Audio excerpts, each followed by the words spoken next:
Samantala, yun daw pong NFA rice na isisimula ng ibenta sa San Juan. Ang detalye mula kay RH52 Edniel Parosa. Kami Edniel! Magandang umaga, Anthony at Jerry. Nandito tayo ngayon sa tapat mismo ng City Hall ng lungsod ng San Juan. Pinakamaliit na syudad sa Metro Manila, pero unang-unang nabigyan ng NFA rice at ngayon ay una rin mag-distribute. Sisimulan na nga ng syudad na ibenta itong nabili din nilang NFA rice sa ilalim ng food security emergency.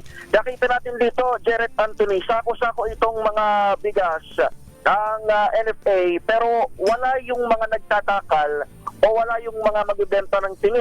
Ang sistema kasi ng San Juan City Government sa kanilang diskarte, per sako at hindi per kilo ang bentahan ng kanilang NFA rice para sa kanilang mga constituent.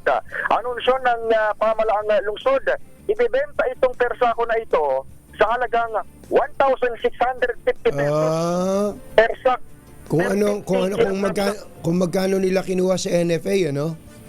Correct. Kung magkano kinuha sa NFA, which is 33 pesos per kilo, garon din ang kanilang benta, hindi sila nagpatong. Pero ang sistema nga dito, sa halip na makabili ka ng tingi, per sako ang kanilang per sako. Ilan sako pwede kong bilhin? Halimbawa? Walang limit yan na ganon. Yung pwede mong makuha. Pero kung pakyawin ko na lahat yan at ibenta ko. Ang ginawa dito ng LGU last week, ay naglistahan sila dito rin mismo sa, ito kung nasaan tayo ngayon, sa Maylabi area, naglistahan dito ng mga may interest na bumili. At nilinaw ng LGU na ang meron pa lamang sila ngayon ay 1,000 sacks ng bigas. So kung meron mang lalampas doon sa 1,000, ay magtatakda ng panibagong schedule, panibagong procurement din para sa City of San Juan. Alas 7 pa rito yung pinaka-programa, hindi pa natin natatanong kung naubos pa yung 1,000 doon sa inisyal na listahan. Pero nandito na sa lobby area itong mga sako-sako ito. Nilinaw naman ng City Hall na if ever man na magkakaroon ng clamor o marami doon sa mga maglilista ng interest ay gustong tingi ang kanilang mabili, nagsiship din naman agad sila ng kanilang diskarte. Pero so far, ang karamihan, kung hindi man lahat doon sa mga nagpatala, hanggang nitong weekend, Jerep, Anthony, ay mga persako talaga yung gusto at interesadong mabili. Sana naman wag mapunterya ng mga makakatiang kamay, mga magagaling dumiskarte, nabibili diyan tapos ibebenta ng mahal, no? Yun na nga, tama kayo, Jerry at Anthony, dahil ang goal natin sana sa NFA rice mapunta sa households o sa mga kabayan na hindi ba pwedeng yung may 10 kilo bags naman Ang problema, walang malinaw na guidelines kung sino dapat ang makabili. Basta't ikaw ay residente ng syudad, ibig sabihin, kapag hinanapan ka ni City Hall ng ID o kahit anong proof. Kailangan taga San Juan. Oo, yun ang kanilang tanging mechanics. Pero sa bahagi ng Department of Agriculture, distansya dyan sila kung sino mang makabili at ang pangamba nga dito, baka mga negosyante rin at mga retailers. Alam mong ang kinakabahan tayo dyan, baka merong bumili ng bulto, ibig sabihin ng mas marami, saka i-resell o kaya naman ay ihahalo sa iba at ibebenta ng napakamahal. Gano'n na nga, Anthony, actually, yan talagang una mong maiisip kapag marinig mo itong kanilang diskarte na per sako at hindi per kilo dahil kung hindi ka nga negosyante, naman talagang ginagawa natin sa bahay-bahay. Yung ipaghalo ba yung well-milled rice tsaka yung mas murang bigas para at least kahit pa paano makakalahati ka ng gastos o makatipid ka. Paano pa kaya yung ating mga kababayang negosyante?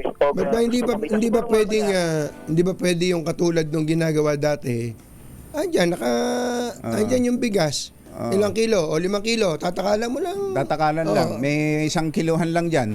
May timbangan lang. May kailangan lang ng tao talaga. May tao talaga, Pero kasi may mga kababayan tayo na hindi kayang bumili ng isang kabang bigas kaagad Di ba? It defeats the purpose. Tama. At saka yun nga, actually, at tayo mismo personal, ni-raise natin yan last week. Ang pinabagit naman ng City Hall, patay doon sa kanilang listahan, talagang majority, if not all, ng mga nagpahig na interest, sako talaga yung gusto ng bilhin. Pero hindi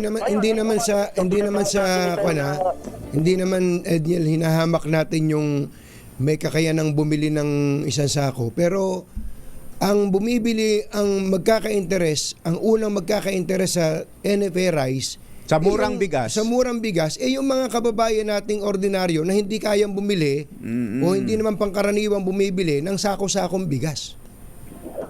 Tama. At saka hindi lang sila mauna magkaka-interest. Talagang silang nangangailangan na Antoinette. Tsaka sila yung rason kung bakit eto nga, naisip ng Department of Agriculture na magkaroon ng food security emergency. Mamaya, kasama dito sa mga listahan ng mga imbitado sa programa ay si Secretary Francisco Chulorel. Siguro, matanong natin itong in particular na diskarte ng City Hall. Pero, again, kahit siguro 2 o 3 tindera lang, umupa sila ng tindera ng bigas dyan, i-assign nila dyan, pasweldohin ng mga ilang araw, di ba?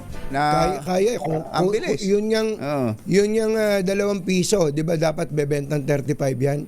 Yung 2 piso na subsidized na nga ng City Hall eh. Ano ba namang magpasweldo ka ng mga 3 tao pa? 3 tao na magtitingi. Linawin lang din natin na Jared Anthony para doon sa mga nakikinig, baka nalilito sila. Hindi ito yung standard na bentahan ng NFA o diskarte. Ito ay in particular lamang na sistema ng City Hall na ito. At kung ang inyong mga LGU nakabili rin ng NFA Rice, depende sa kanila.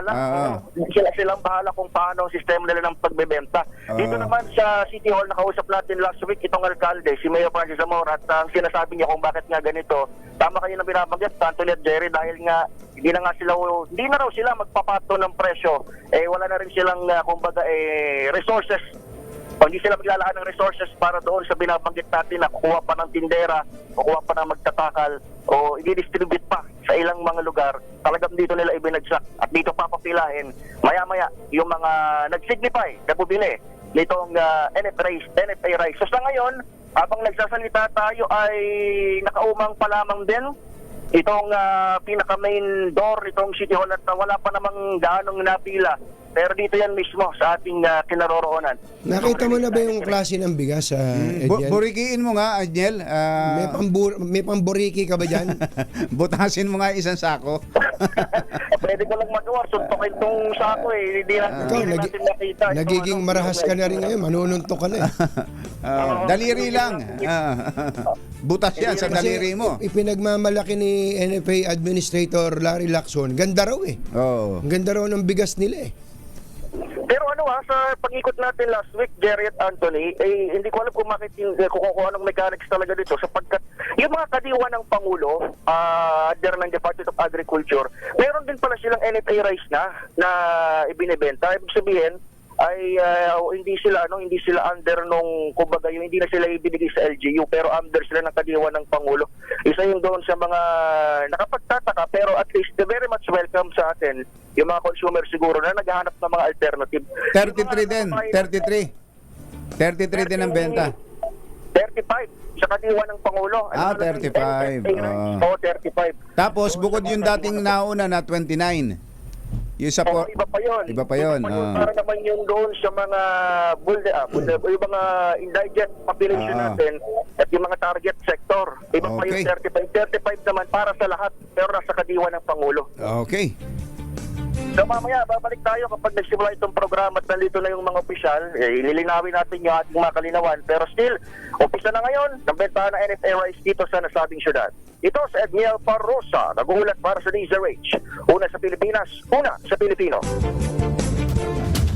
Eto muna, update tayo sa bentahan ng NFA Rice sa San Juan. RH52 Edniel Parrosa. Kami Edniel! Ubos, Jerry at Anthony, sa mga nagpatala ang 1,000 unang sako ng NFA Rice na una ring ibinenta rito sa lungsod ng San Juan dahil sa food security emergency. Tinanong natin si Agriculture Secretary Francisco Chulorel Jr. kung ano yung safeguards na nakalatag at baka mga negosyante rin ang mamakyaw nitong mga sako-sakong ito o per sako na bentahan ng NFA Rice. Pakinggan natin ang kanyang tugon. Hindi talaga dapat yun, bawal yun. Siyempre, kung meron mga reports na ganyan, iuulihin talaga natin. It's not supposed to be sold. But okay lang to be sold pala, 33 to 35 lang din ang benta nila. Tinanong din natin, Jerry at Anthony, itong mga nakapila rito at tinanap natin yung kanilang mga ticket o patunay na sila registered na o nagpatala doon sa bentahan ng NFA Rice.